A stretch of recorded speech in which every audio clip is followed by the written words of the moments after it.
Tips with Tony. Tips with Tony. All about nutrition from your favorite dietitian. Everything you need to digest in your mind. Tips with Tony. Tips with Tony. Making you healthier one bite at a time. With Tony. Woo! Hello and welcome to the Tips with Tony podcast. I'm Tony Marinucci, your registered dietitian, helping you get healthy one bite at a time. Today we are talking all about anxiety and ways to manage it. Full disclosure, I am not a therapist. This is not tips. These are actually, I'm going to be giving you guys tips that I've gotten from other people. So if you are experiencing anxiety, I recommend speaking with a mental health professional and really getting your direct advice from your doctor or your psychiatrist or your therapist, whoever it is that you go to when struggling with your mental health. With that said, I thought it would be helpful for you guys to hear kind of just some transparency and some honesty about, my anxiety and how more recently I've been getting panic attacks, which is very new for me. And I'm going to kind of explore and kind of let you guys in on a little bit of what's going on behind the scenes. I think a lot of people, especially, I'm running a business, right? So I will let you guys in when I'm struggling, but I'm never going to, pull off the whole Band-Aid sort of say, per se, and reveal everything behind the curtain, because we also deserve and respect our privacy. So all that to say, running a business, managing a business, one that your face is the business, it can get pretty demanding. It can get pretty overwhelming. It can get a little bit stressful. And more recently I've been starting to feel oh wow, I'm taking some really big steps in my career. My book is about to launch. I just hired 2 dietitians to help be part of the team. So now I'm just so much more responsible for other people. And I allow my mind to take over, which is what anxiety happens, right? Anxiety is as a result of you kind of playing into the thoughts. Instead of noticing the thought, you really just spiral and you create these unrealistic scenarios, or maybe even if they're realistic, either way, you're going to get through them and you're going to figure it out, and they're not as bad as your mind makes them seem to be. So before I kind of talk about the tips and tricks and the things that I've learned, and I just want to also say thank you for those who opened up and kind of shared that they too struggle with anxiety. I did actually post something on my Instagram to kind of let people know, which I was really hesitant to do. Because I'm not a mental health professional, right? Because it kind of shows my vulnerability. And I've literally have had family members who have said things to me if you are struggling with anxiety, then something's wrong with you. And it's well, yeah, but don't we all almost it's I should feel shame for having anxiety. But I think that most of our world struggles with anxiety at some point in their life. So having a public profile, it's not just my followers who are following me. Believe it or not, opening up here on this podcast is actually easier for me to do than putting some stuff out on social media, because I have anybody can find me on social media. Whereas I know there's my diehard listeners who listen to this podcast, and I don't think a lot of my family members do. And I love them, and I mean what's best, but the comments of oh, well, then God, I can't even explain it. I opened up about my anxiety once, during the pandemic, and I literally got a text message I hope you're getting that figured out. I hope you're figuring it out. It's clearly I'm opening up about it, and yes, I'm working out for it, but there's nothing wrong with me per se, in the sense that I should feel guilt or shame for feeling this way. So all that to say, if you are struggling with anxiety, there's no guilt or shame. And it's actually very normal. And I think the pandemic has brought it up for a lot of people for many different reasons. So I'll kind of just share with you another thing that I think is important to know, that sometimes anxiety can come from maybe your gut is not 100% healthy. Because your gut and your brain communicate. So I know that my gut is healthy because I have done a lot of work to heal it. So I knew to kind of that's not the reason, right? If you have a thyroid condition, you can have really bad anxiety. So my thyroid's good. So I checked that out. So the reason why I'm sharing this is because sometimes the anxiety is actually a side effect to a physical ailment or issue, and it's actually not a mental health issue. So I think that that's important to kind of talk about. Now, the reason why I'm bringing this up is because more recently I actually got I'm so bad. I should have all these words, researched. And I should really know this because it's literally inside my body. But I want to say it's hold on, pause 1 second. Nexplanon, that's what it is. So I got Nexplanon. It's a birth control that it gets inserted into your arm. And I got that inserted in December of 2020. And it's pretty, and full disclosure, this is where I'm going to be completely transparent. I'm literally doing it for the reason of I just don't want to become a mom right now, right? So I don't want to get pregnant at this moment. Prior to that, I've tried many birth controls, and I'm actually very regular without birth control, but the side effects to many of the pills were either extreme breast tenderness, really bad bloating, weight gain, what else were they? Migraines. I would get all these crazy experiences from taking all of this birth control. And so I was like, well, maybe I'll just go with the Nexplanon. Oh, this was the big one. Oh, sorry guys, this is me obviously just being very honest, and my brain's a bazillion places. Because I'm so regular without it, and like I said, I'm just doing it so I don't get pregnant. I'm not doing it because I don't have a condition that makes me irregular. Normally without birth control, I'm very regular. Any type of birth control I would go on, I would almost spot all the time or get my period all the time. And it was just so much more than I was used to getting it every 28 days. That was where my cycle was at. I would get it every 28 days for about 5 days. And I was super regular, and then I started birth control, and I'd be spot, and then I would bleed, and then I would have a period, and then I wouldn't, and I felt like I always had my period, so I was like, all right, let me try the Nexplanon, right? So Nexplanon, it goes into and guys, this is not, once again, speak to your doctor. This is not me teaching you anything about birth control. This is not my expertise, at all. I'm just being fully transparent. So this is my personal experience with it. So anyway, so I get Nexplanon inserted, still was kind of bleeding all the time, not having regular periods. So the doctor had recommended that I take a birth control on top of, a pill form, a birth control on top of that to help regulate my periods. So she said, you'll probably need it for a month, maybe 2 to 3 months. After that, you should be fine. Well, no. So all that to say, I'm on double birth control right now. I think it's finally regulated, but this is now going on 9 months. It's September right now. That's a lot of freaking hormones, right? That's a lot of progesterone, which can cause anxiety. So not to say that my anxiety is not real, but what to say is that it is exacerbating, and that's probably why I've been having the panic attacks. I thought it was situational, which I will share in a second.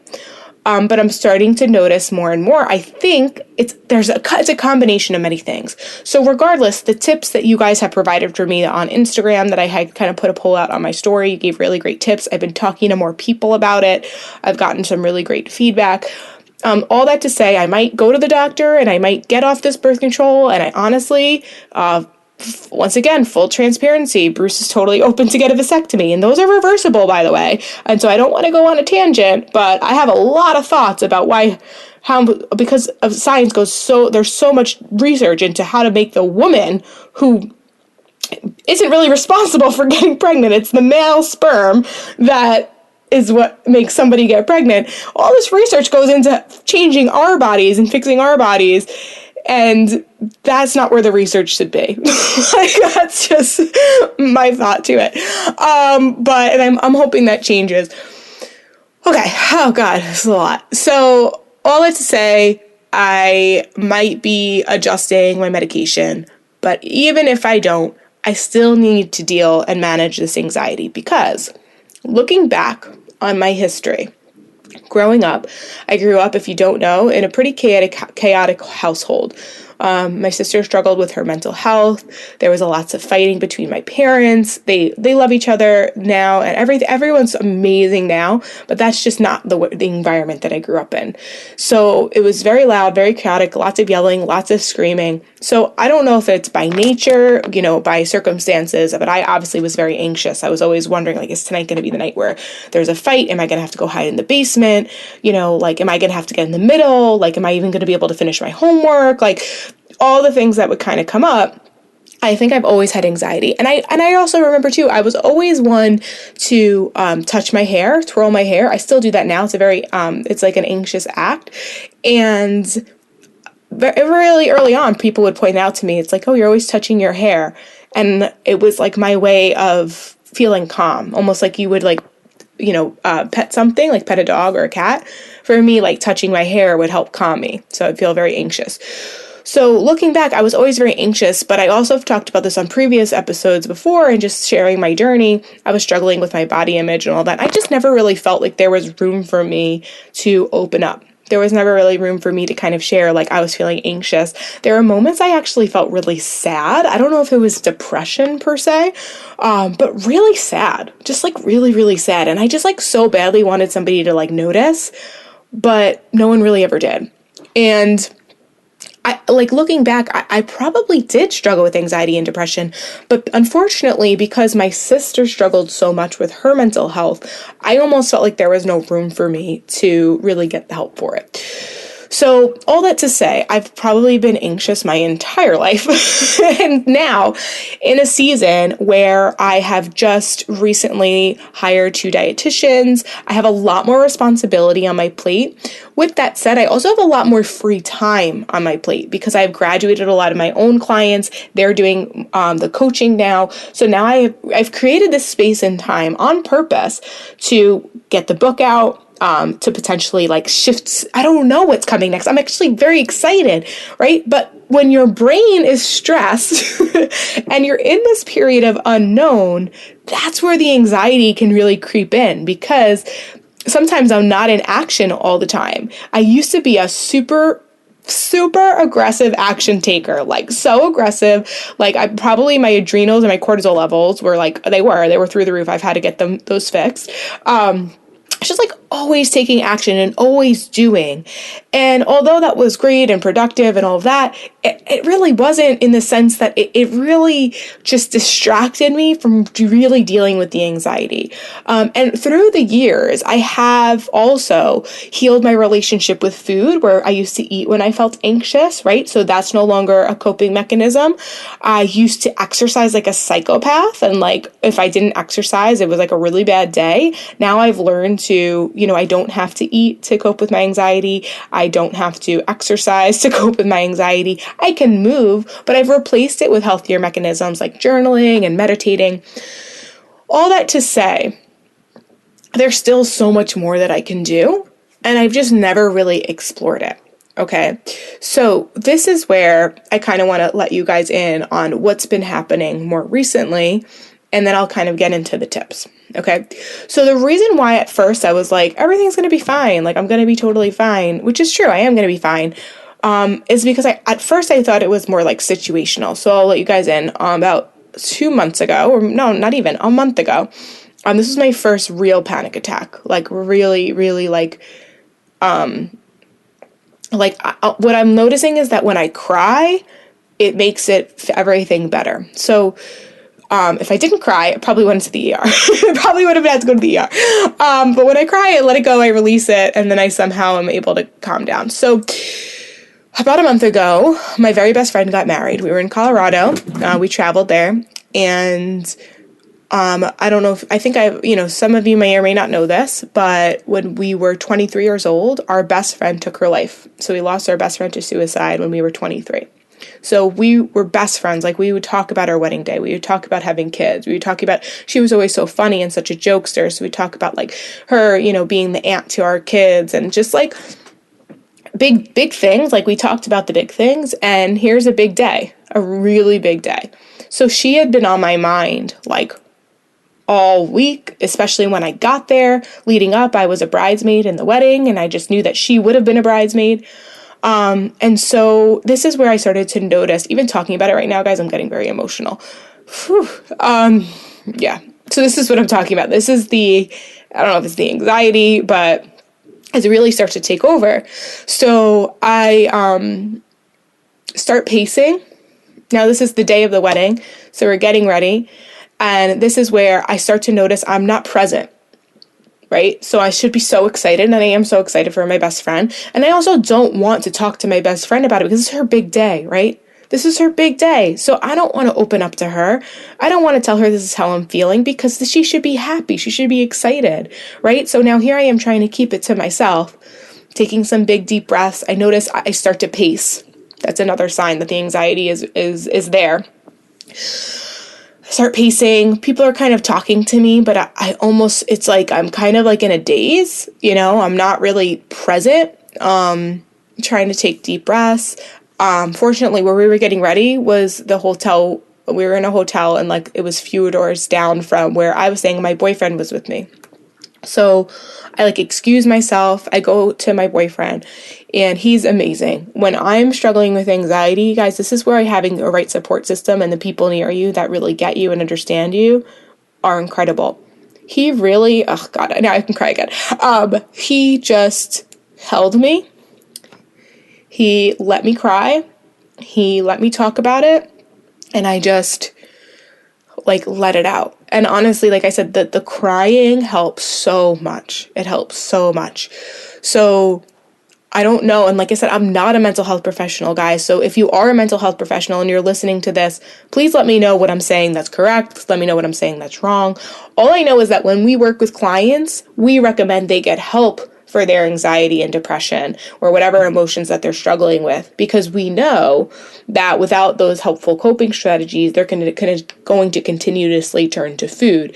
And so we usually do provide tips like a morning routine, meditation, journaling, but there's only so much that we can do before it goes outside our scope. So, and clearly in situations like this, sometimes it's obviously a little bit more serious or more involved. So they really do need that extra help and support. So going back to the story. So I cried it out. I felt so much better. Go there. Later on, my best friend Lauren, she puts a pendant of my best friend Alana, who took her life a few years ago. She had her face on a pendant on the bouquet, so I walked her down the aisle. So when that happened, here I go again, lost it, right? So the whole day leading up to the day of, I was very anxious. And the tears, like I said, the tears helped, but I really wasn't implementing any of the strategies that I think would have been beneficial. I tried some deep breaths, but really, so fast forwarding, guys, I'm starting to ramble. That was a big day. Right? That was situational. Okay. That was my first panic attack that I've ever really had. My heart was racing. I couldn't breathe. I couldn't hear people talking to me. Right? That is a panic attack. Now, I get back a week later. Never in my life, I don't know if you've ever experienced this before, I felt completely fine. I felt absolutely amazing. Everything was great. I go to pick up my phone. I'm about to make a smoothie. I go to pick up my phone, and I go to start recording because I'm making a smoothie, right? I go to start recording, and all of a sudden I can't see out of my left eye. Can't see. It starts to get blurry. I think I'm seeing waves. Now I'm seeing this bright light. I don't have a headache, right? I just can't see. And I just earlier, a few months ago, I was at my friend's bachelorette, and she gets really bad migraines, and she's like, I think I have an aura coming on. But in that moment, I didn't know it was a migraine aura, right? I also didn't know that if you've ever had a migraine aura, that it actually can cause paralysis in your face. So now I can't see out of my left eye. My left side of my face is starting to droop. I'm losing feeling, and I seriously thought I was having a stroke. Because I didn't know. I knew that weird vision was part of a potential aura, but in my mind, I'm like, what the hell? I know I'm on all this birth control, which causes clots. Potential. It's a side effect. It's a potential side effect. Like, something's wrong. Something's wrong. So, I was with Bruce, my boyfriend. He tells me to sit down. I sit down. I take some big deep breaths. It's not passing. If anything, it's getting worse. The vision is really disturbed. Now it's starting to travel to the right side of my face. So now I'm panicking, like clearly panicking. I'm trying to take deep breaths. I'm trying to remind myself everything's going to be okay. I call urgent care. I said, this is what's happening. Do you think I should come in? And they said, absolutely, come in. We'll let you know if we need to send you to the hospital. So I'm like, okay. So I make an appointment with urgent care. It's like an hour and a half away. It's like an hour and a half till my visit. I tell Bruce, just take me there right now. We go there. I get there. I still can't see. It's been like 30 to 40 minutes at this point. And this is when someone asks you, are you okay? And you're not okay, the tears come, right? So now I start having a legit panic attack because I just think I don't know what's happening. I think I'm having a stroke, like whatever. So I can't breathe. They send me in immediately. They, took me through all these testing. They take my blood pressure. My blood pressure was like 144/83, and I normally run really low. So obviously they're a little bit concerned, but I say to them, I think I'm having an anxiety attack. Like, I don't think that I'm having a stroke. Like, I think I'm having I might be having a stroke. You guys are going to tell me, but I think something's up, but like, I know that this elevated blood pressure is not true. I think I'm just freaking the F out. So anyways, they were so great and so kind. They did blood work. Eventually, they take my vision. My vision starts to come back. I do a vision test. Now it starts to travel to the right side, but it's like more of like a low-grade headache. And like, I don't know. I mean, maybe that was like an hour or so. It felt like an eternity. But I felt better. Obviously a little bit off, but I felt better. And basically, it's likely it was just a migraine aura, which you guys should really Google. Not Google. Don't just use Google. I'm pretty sure let me look it up right now. Migraine aura. AU. Alright. Which also, by the way, might be because of this birth control that I'm on. So obviously, I'm going back to my gynecologist and figuring that situation out. But if you go, I think it's like, if you look at like the Mayo Clinic, the Mayo Clinic has a video that explains what a migraine aura is.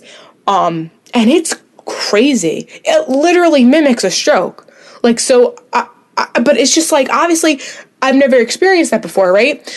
So, I promise you, we're almost at the end of this before we get to our tips.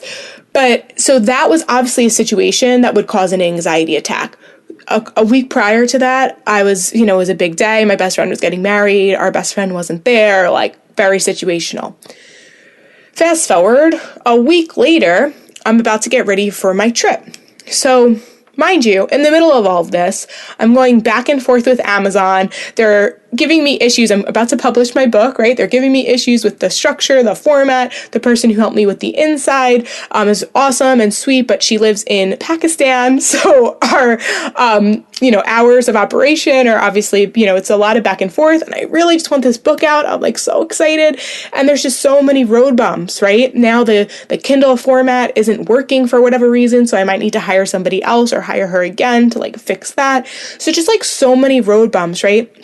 And one of the things I really wanted to accomplish, one of the goals that I said, I'm in a mastermind, and a mastermind is a group of like-minded individuals where you set goals, you network, you talk.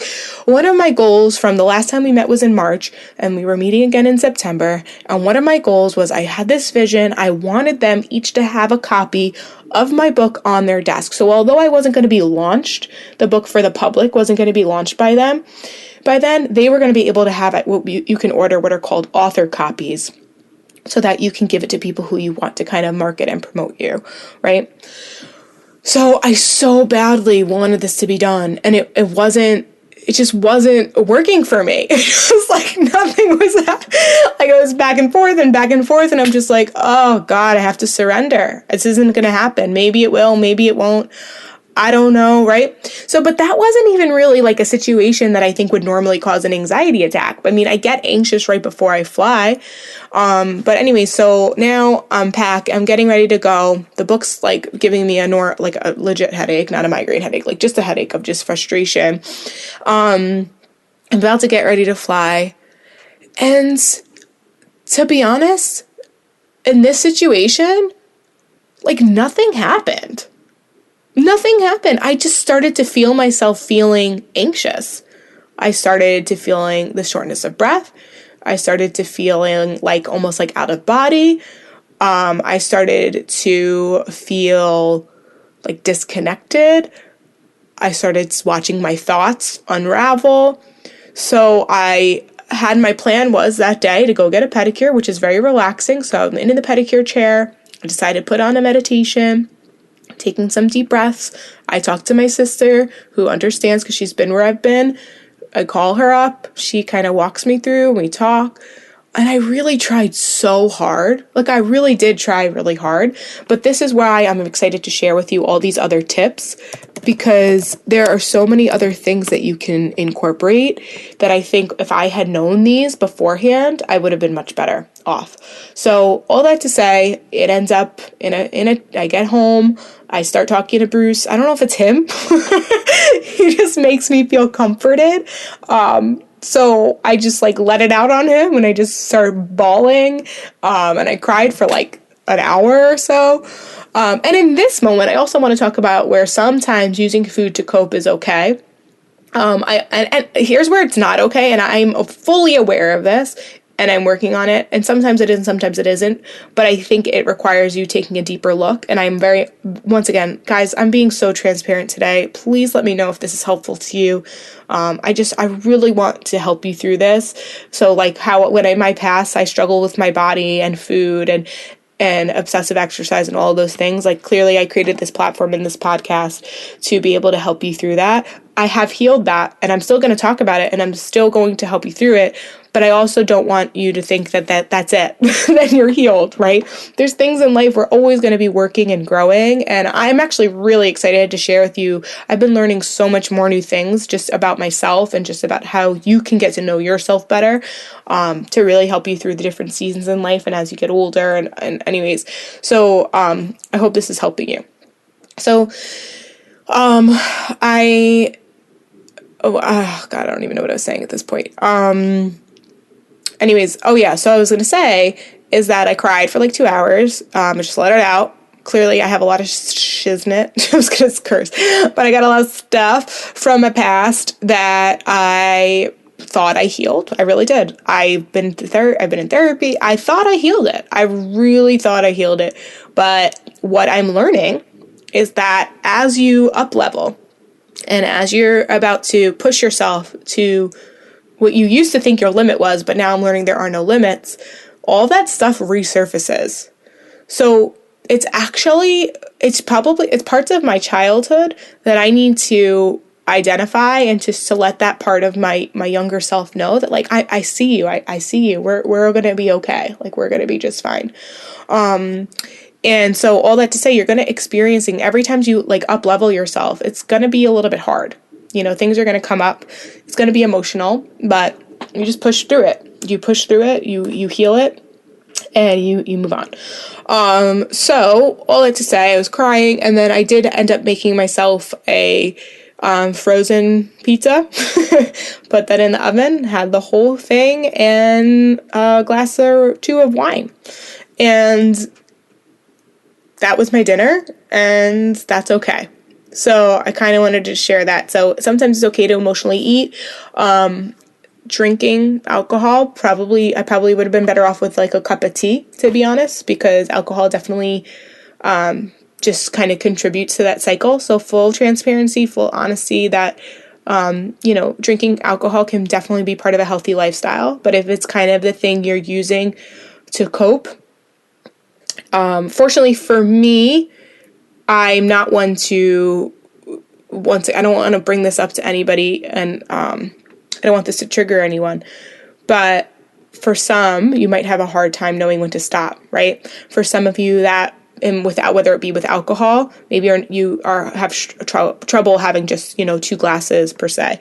Maybe once you open the bottle, you have to finish the bottle, right? Maybe once you have the pizza, you have to have the cake and the whatever, and like everything else after that. So that's a sign. That's a sign we need healing. But either way, you know yourself best. And so the reason why I'm sharing this is because I know that there are definitely parts of me that I need to do a little bit more work in regards to choosing alcohol as the thing to calm me down. I think tea in that situation, lots of water. I did drink lots of water when I got into the car after the pedicure. I tried that as well. But there's definitely more healing things that you can use to cope. All right. So with that said, that was not really situational. Although I was having the stress of the book build up and I had this big vision of having it, before I left and all of that, I don't feel like that certain situation was like because of a big thing, right? What I thought was having a stroke, and when I was going through a big day where my best friend wasn't there, like those were what I call like situational, environmental, like big moments. But I'm noticing the anxiety sometimes is just kind of there, whether something happened to bring it up or not. So with that said, here are the tips that I want you to incorporate, I want you to try, that a lot of you have brought up to me. So one of them, deep breaths, walks, talking it out, reading a book, forcing my brain to focus on the reading. That seems difficult. I would try it, but honestly, I don't know if I'd be able to do that. But I do think that one thing that I could implement and do more of is at the end of the night, reading more rather than being on social media or, watching TV. I think that might help kind of calm my brain down. I think that would be super helpful, more of like a proactive step. Another tip, breathe with your eyes closed while putting your legs up on the wall.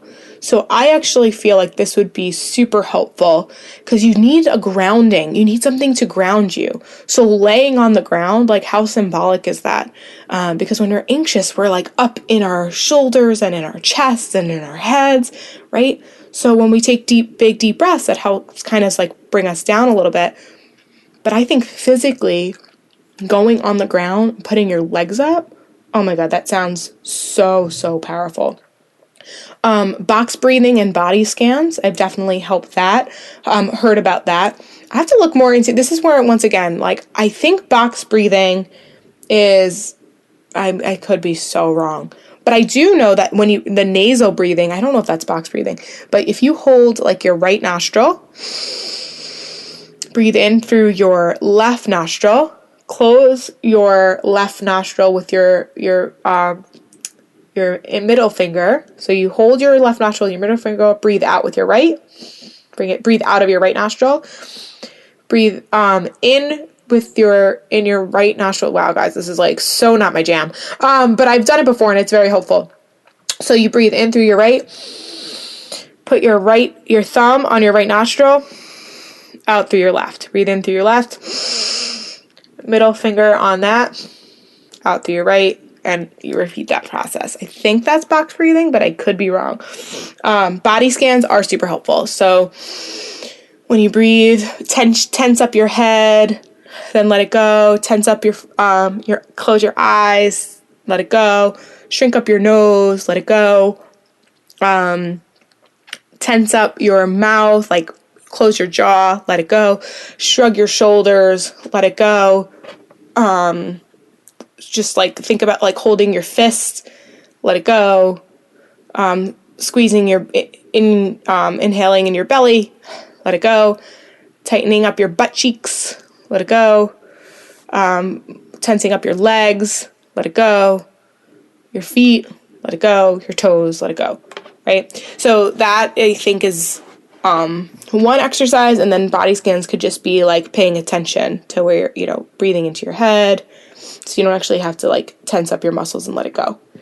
Someone else put a really good point about cutting back on the caffeine.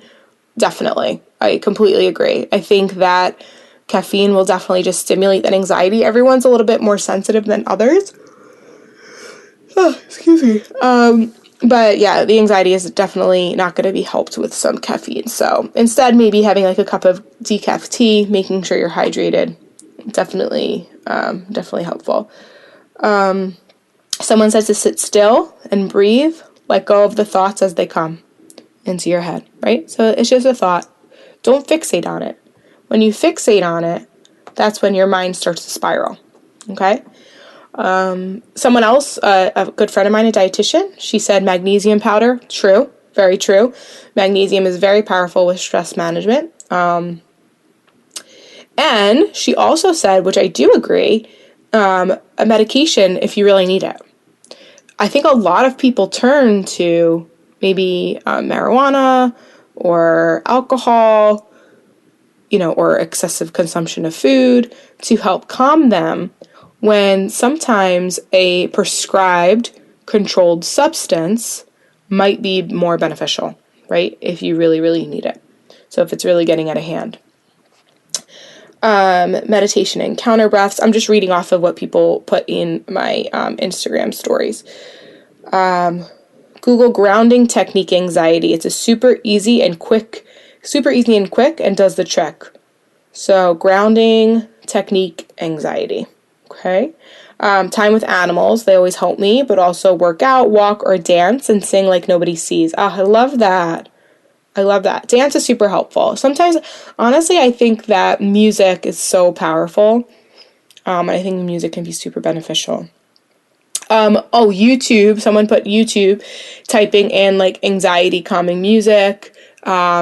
Definitely going for a walk, I think is helpful. And no one said this, but I've definitely mentioned it before. I think when you go for a walk, just notice what's around you. Notice, two things you can see. I think, oh God, this is where I think it's like 5, 4, 3, 2, 1. Notice 5 things you can smell, 4 things you can taste, 3 things you can hear, 2 things you can see, 1 thing you can, I don't know, using all the 5 senses. Okay, once again, not my expertise. A quick yoga class. Or even just like, I think putting on something on like YouTube, or if you have like the Peloton app, like 10-minute yoga, absolutely. Cleaning, someone else put, which I think would be beneficial. And I think, let me see, is it areas? Sitting in the grass. I think putting your feet in nature, bare feet in the grass, so helpful. This is another great tip. Take a cool shower. Put an ice pack on your chest. Definitely it does. It helps calm the vagus nerve and parasympathetic nervous system. So cold temperatures will be beneficial to that. So I think that is it with what people put on my Instagram. The other things that I was reminded of this weekend was from my really great friends that are very successful business owners that are currently past where I am now. So that's why I joined this mastermind, is to be around people who have been where I've been and are at where I'm going, right? And they remember when they first had hired a new team. It's just like a lot of, you just want everyone to be happy. You just want everybody to be okay. And my team is happy and they are okay. So the fact that I'm having these thoughts, it's like, it's really just like your mind. You can't control your mind. Your mind will go everywhere. But like everything is fine. They're great. We're all great. Everything is great. But I guess I have this fear of letting people down, And I think for me, my business for so long was just me. So it's like, if I let myself down, it's myself. It's like not as big of a deal. So my brain just like puts me in these crazy situations, and I think that's where the anxiety is coming from. So with that said, I opened up to a lot of people on my most recent trip to this mastermind, and honestly, this one tip has been life-changing, and it's only been like not even a week. Actually, I think it's a week today that I record this, but it's not even a week that I started implementing it. It's called tapping meditation. And I've seen things on social media of people tapping, and I just like didn't really get it. I was kind of like, oh, that's interesting. I scrolled through. Not gonna lie, even part of my mind was like, oh, that's kind of woo-woo. Like, okay. But when I tell you, because of I've always been a fidgety person, I've always been someone to, just like play with my nails, look at my hands, touch my hair. I'm always just like very fidgety. Tapping meditation for me has been super helpful. So for years, I've been practicing meditation in the morning, and even that has been a little bit inconsistent. So the other thing I was reminded of is that you really have to be consistent with your morning practices. You really, really need to. Like, it's okay if you miss a day, but really try to get on back to it the next day. Don't allow like a couple days in a row. And really try to make that your priority, because it's such a game changer, and it accumulates. It's not something that just like, it's like anything, like, right? If you don't eat well, right, you might immediately not feel 100%, but like, it's more so like by that like third day of the vacation, you're like, oh God, I really went a little past it, right? But if you notice it sooner and you get back on track sooner, you're going to feel better in the long run, right? So meditation's very much, you don't really notice it right away, but it accumulates over time, and how it benefits you, right? And that's also too in when you make when you're making healthier changes, but like small changes, you're not going to notice it, but then like a month it's going to go by, and you're like, wow, like I actually know I like fit in a smaller size pants, I have more energy, like I haven't ate past fullness in like a month, like it's pretty powerful. So with that said, meditation is one of those things that over time, when you do it, it helps. And when you don't do it, things start to kind of pop up. But for me, I don't know if it's that I've done all the different types of meditation in the sense of I've used all the apps, I've used Calm, I've used Headspace, I've gone on YouTube. I almost felt like I kind of got tired of just like putting on a meditation. I just felt like my mind would wander, like wasn't really engaged anymore. So even when I was doing it, I don't know if I was doing it like to the point where I was really getting the most out of it. Actually, I know that I wasn't. With tapping meditation, it really forces you to kind of just stay in the moment, stay engaged. I'm using this app. It's a free trial right now, but I'm most likely going to pay for it. But the free trial right now, it's called the Tapping Solution. I'm not a sponsor, although I should ask them if I should become one, because I'm really enjoying it. But that I will put in the show notes. And there's just different points on your body that you tap as they talk to you, as you breathe in. And it just helps you to calm, center your mind. It hits certain parts of your nervous system, depending on where you're tapping.